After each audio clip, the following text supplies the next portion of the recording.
두 경기째 침묵. 토트넘, 첼시의 영이 무릎 등록. 손흥민은 경기에서 점점 더 멀어졌다.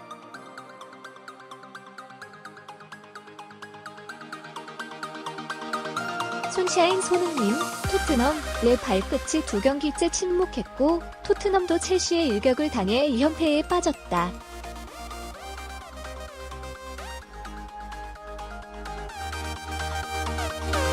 토트넘은 28일 한국 시간 영국 런던의 스탬퍼드 브리지에서 열린 첼시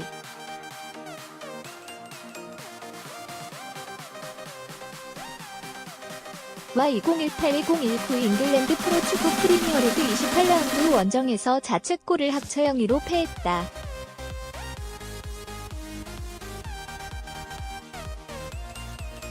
사이 3일 전술로 나선 토트넘의 왼쪽 날개로 선발 출전한 손흥민은 좌우 측면을 넘나들며 끊임없이 공격에 가세했지만 골맛을 보지 못해 두 경기 연속 골 침묵을 지켰다.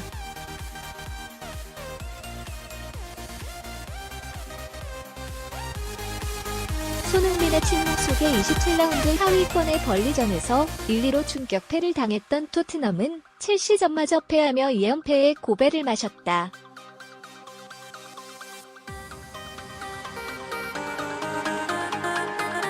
반면 첼시는 후반 12분 터진 페드로의 결승골을 끝까지 지켜내고 승리를 따내면서 최근 카라바오컵 결승에서 불거진 골키퍼 케파 아리사발라가의 교체 거부 소동으로 침체한 팀 분위기를 살려냈다.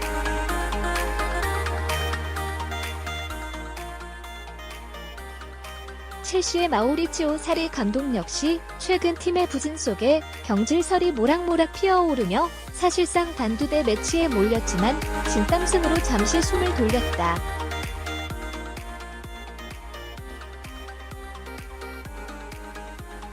교체 거부 소동의 장본인인 아리사발라가는 선발로 나설 것으로 예상됐지만 사리 감독은 마음을 바꿔 벤치에 앉히고 윌드레도 카바예로에게 골키퍼 장갑을 맡겼다.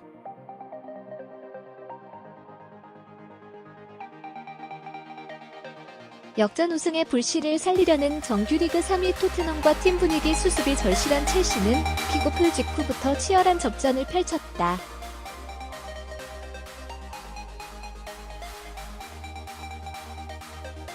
토트넘은 전반 6분 만에 첼시의 곤살로 이과인의 슈팅이 오른쪽 골대를 때리고 나오면서 가슴을 쓸어내렸다.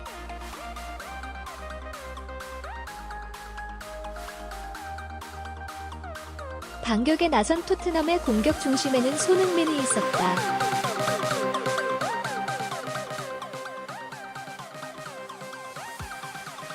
전반 21분 페널티 지역 왼쪽 측면으로 돌파에 들어간 손흥민은 집중 수비에 막혀 슈팅하지 못했다.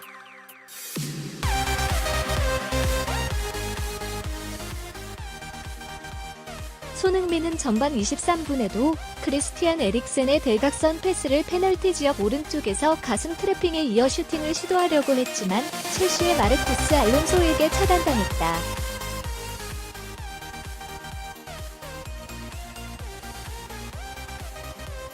(7분) 뒤에도 손흥민은 해리케인의 패스를 받아 오른발 슈팅을 시도하려 했지만 이번에는 다비드 루이스의 발에 막혔다.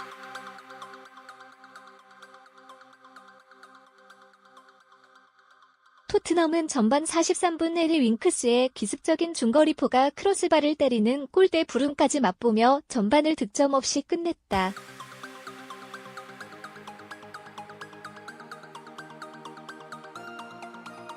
공교롭게도 두 팀 모두 전반전 동안 유효 슈팅 제로였다. 지루했던 영의 공방을 끊어낸 것은 첼시였다.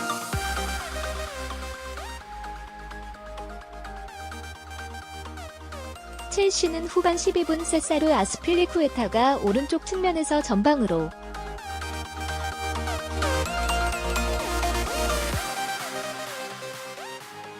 투입한 볼을 페드로가 잡아 골 지역 오른쪽까지 파고든 뒤 강력한 왼발 슈팅으로 토트넘의 골 그물을 흔들었다.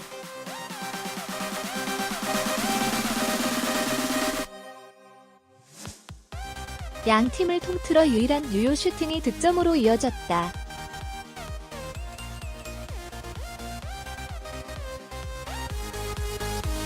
토트넘의 마우리시오 포체티노 감독은 후반 35분 체력이 떨어진 손흥민 대신 루카스 모라를 투입하며 반전을 노렸지만 성과를 내지 못했다.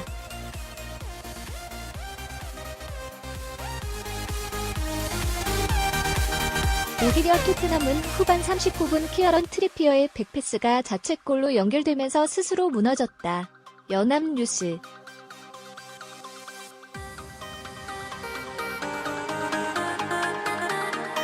손흥민, 토트넘에서 날고 대표팀 오면 기고, 미스터리.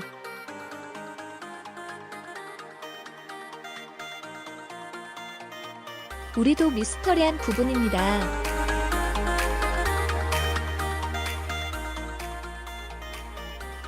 김판곤, 50, 국가대표 전력강화위원장은 2019 아랍에미리트, UAE, 아시안컵에서 부진을 겪은 손흥민, 27, 토트넘 호스퍼를 미스터리라고 표현했다.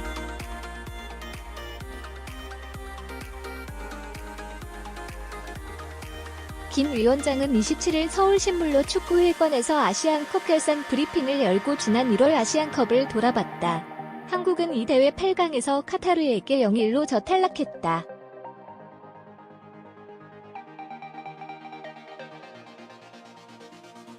가장 논란이 된 부분은 손흥민의 부진이다. 손흥민은 대회 합류 직전까지 잉글랜드 프로축구 프리미어리그 EPL에서 펄펄 날았다.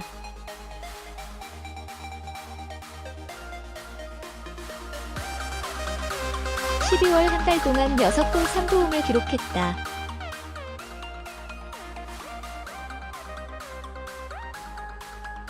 영국 현지 언론은 연일 손흥민을 집중 조명했다. 아시안컵을 위해 팀을 떠나는 것을 우려하는 전문가들도 많았다.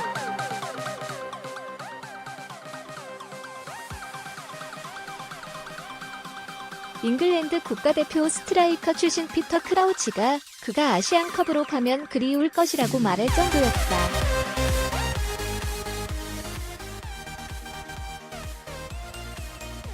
첫 경기에선 훌륭했다. 조별리그 첫 경기인 중국전에서 89분을 소화하며 팀 A형 승리에 힘을 실었다.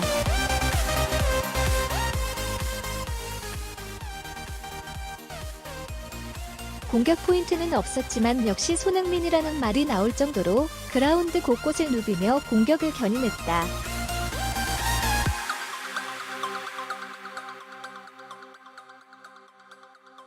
하지만 5일간의 휴식 후 치른 바레인과 경기에서 눈에 띄게 둔해지더니 8강 카타르전에도 발걸음은 무거웠다.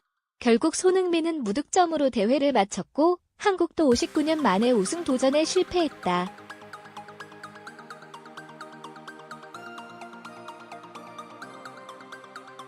손흥민은 대회 종료 직후 UAE에 온 뒤 잠을 제대로 못 자고 체력적으로 어려움을 겪었다고 토로한 바 있다.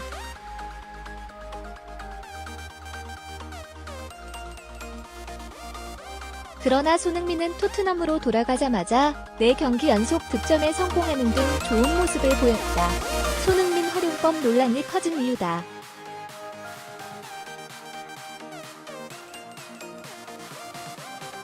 김 위원장은 경기를 치르면서 컨디션을 회복하는 타입이 있고 쉬면서 컨디션을 찾는 타입이 있는데 우리들도 이게 미스터리하다며 아쉬워했다.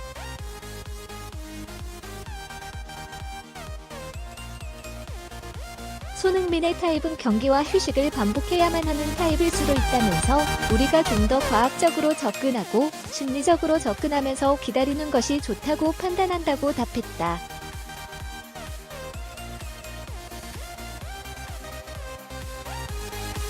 그러면서도 결산 보고서에도 나왔지만 이번 대회 기간 주요 선수들의 장점이 살아나지 못했다면서 손흥민 같은 경우는 어느 각도에서든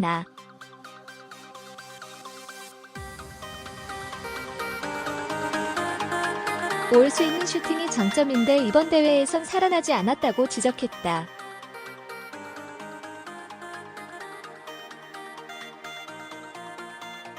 선수들이 부담을 갖는지는 잘 모르겠지만 슈팅을 아끼는 부분이 있었다고 생각한다.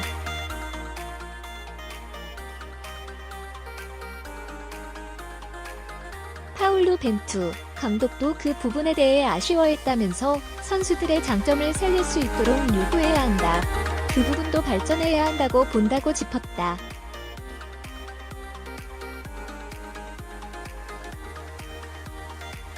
정현중 기자 손흥민, 26, 토트넘 호스퍼이라는 최고의 창을 쥐고도 여전히 쓰는 방법을 찾지 못했다.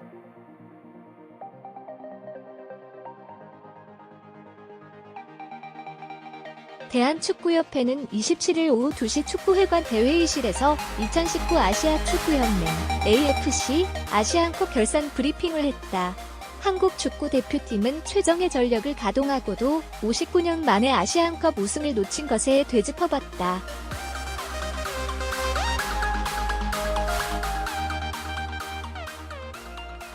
뜨거운 주제는 손흥민이었다.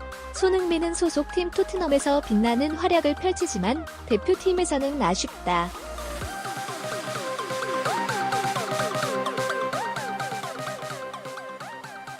토트넘에서 보여준 과감한 슈팅을 대표팀에서는 찾아보기 어렵다. 아시안컵에서도 마찬가지였다.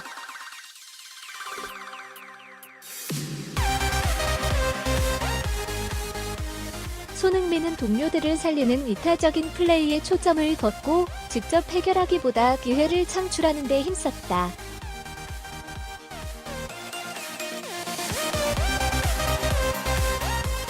토트넘에서 봤던 손흥민의 모습과 대표팀의 손흥민은 괴리감이 컸다.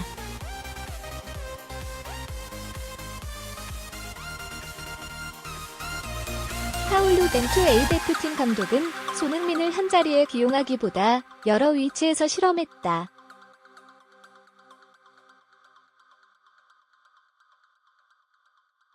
중국 바레인전에서는 공격형 미드필더로 출격시켰다. 익숙하지 않은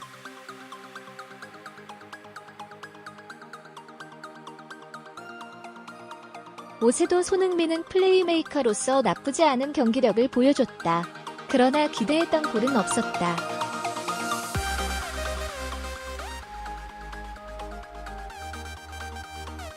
카타르와 8강전에서는 황희찬의 부상으로 측면에 포진했지만 패배를 막기 역부족이었다.